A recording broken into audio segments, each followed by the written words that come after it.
Yes guys, welcome back to yet another video on the YouTube channel, and it's finished. Arsenal 4, Crystal Palace 1, and that is exactly what the doctor ordered. 8 points clear going into the international break. Now I actually went live after the game had finished, however I got interrupted, but at the same time StreamYard decided to crash, so unfortunately I have to pre-record this match review ASAP. So without further ado, let's get into the game analysis.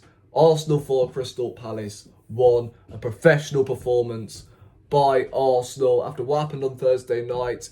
Was painful, I'm not going to lie. I wanted to win the Europa League, even though the Premier League, of course, is our main priority, and we haven't won it in 2 decades, and just poetry, won't it, if we were going to win it for the first time since 2004. However, that European trophy drought has just dragged further and further and further. So hopefully next season is where we go for, which happens to be the Champions League next season. I think it's only going to take, 2 or 3 more wins until we have solidified a Champions League spot for next season, and it's going to be so nice to be listening on my TV right there, the Champions League anthem, and I might even get myself some tickets to go because it's been such a bloody long time. However, Champions League spot is not what we just want, it's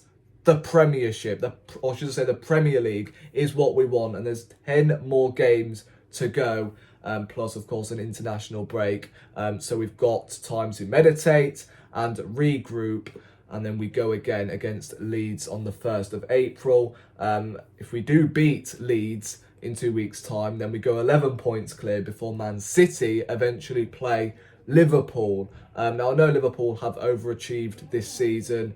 They have not looked themselves in any way, shape or form. However, it is Man City versus Liverpool at the end of the day. It's still a massive game. Anything can happen. So hopefully Liverpool can do us a favour in that game and make Manchester City drop points, and we can then go 11 points clear. But we've got to beat Leeds first. We've got to take each game at a time. We have still got Liverpool, Chelsea, even though they've been... Yeah, I prefer not to speak, or else Chelsea fans are going to end up flipping slaughtering me, but they have been shocking. However, London derby, anything again can happen, even though in London derbies we have been flawless, especially away from home. This season we have not conceded a goal away from home in derbies this season.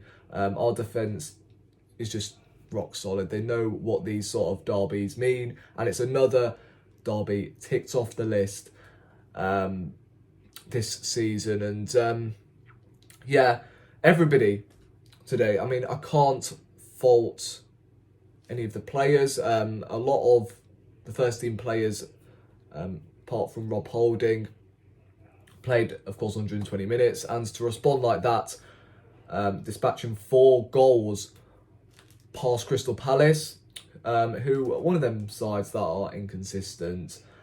They can hurt anybody at any given moment, especially when you've got Wilfried Zaha, which was slightly worrying me before going to this game when we heard Saliba is going to be out for several weeks with back spasm, I presume. So yeah, Rob Holding had to play, and against Wilfried Zaha, he is very good in and around the box. So I'm sitting there like Holding is going to struggle, but today he was excellent. I'm not even gonna lie. He won every header, won every tackle, played some nice passes, looked really composed on the ball. It's like we had Saliba, but with a Rob Holding mask on. He did play like Saliba today, Rob Holding, so big up to him. Even though it is only 1 game, and I ain't going to get too gassed and say, oh my God, we've got our Cannavaro back, our John Terry, blah, blah, blah. It is 1 game against a shoddy Crystal Palace side, but that's his first start this season, and yeah, he did his job really, really well. Ben White, again, was excellent at right back. You hear that, Southgate? Yeah. Trent, Trippier. To be fair, Trippier has been very good for Newcastle, but Trent ahead of Ben White. Apparently Ben White has got as many assists as Trent this season. Yeah, to be fair, I'm not bothered. Club over country all day long. And yeah, I'm just pleased that we've got Ben White to meditate for 2 weeks, and then he can come back fresh as daylight. Saka, he has to be in the bracket of world class for me. What's that? 11 goals and 10 assists this season. I mean, I've run out of words for this guy or this kid.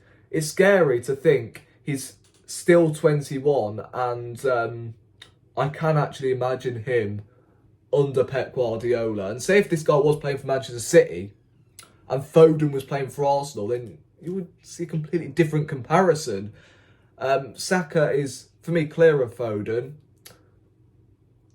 The Saka and Rashford debate is up there, I guess.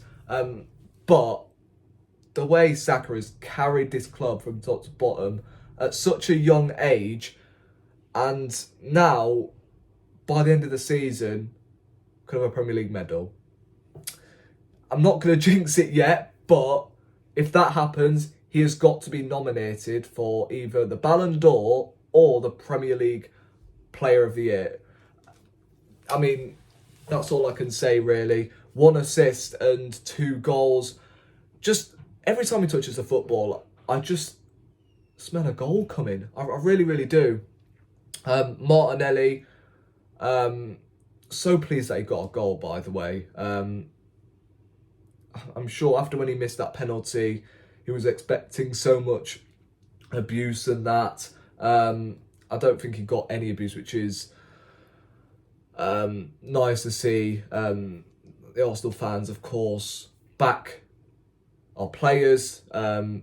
We've come so far, and 3 days later he responds with a goal. Who else? I mean, yeah, we can talk about Partey, the fact he finished the game at bloody right back. He actually played right back a couple of times for Atletico Madrid. So we know he can fill in that role. However, I just can't get my head around it. We finished that game with Partey at right back, Holding as a centre back, Kivior, and then Tierney. That was our back four. Mad thing, innit? Yeah, I don't think there is a lot more to say, really. I mean, the negatives, we've got to fix up, the way we are defending set pieces. Yeah, just a messy goal to concede that. Both Odegaard and I think it was Gabriel who got into each other's way, and it allowed Schlupp to just tap it in the 6-yard box. Yeah, that was an annoying goal to concede, because I think that would have topped off a perfect afternoon. But overall, it's all about 3 points, top of the Premier League, and yeah, say no more, really. Man of the match today, there's just so many. Trossard, I've got to mention him. Another assist. But again, you've got to give it to Saka, don't you? 2 goals, an assist.